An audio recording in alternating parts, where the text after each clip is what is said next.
Rahul invested 70,000 in a bank at the rate of 6.5% simple interest per annum.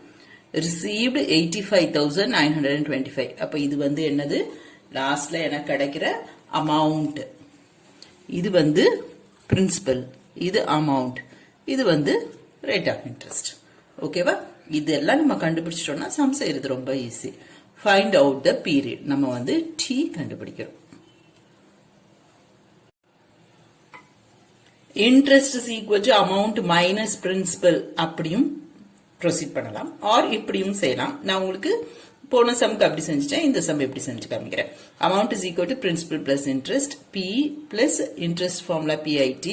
So amount is equal to simple interestல P into 1 plus IT. இது ஃபார்முலாவே படிச்சு வச்சிட்டீங்கன்னா நமக்கு நிறைய இடத்துல help ஆகும். Substitute suitably. இது வந்து amount, இது principal, இது 1 plus I is 6.5%, T is as such. அப்புறமா இது இங்கே கொண்டு வாங்க. So divided by in வரும். இங்கே LCM எடுத்திருக்கேன். Right?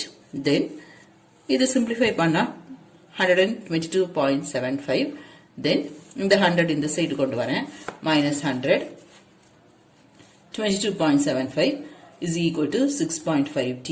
T is equal to 22.75 divided by 6.5, that is equal to 3.5 years.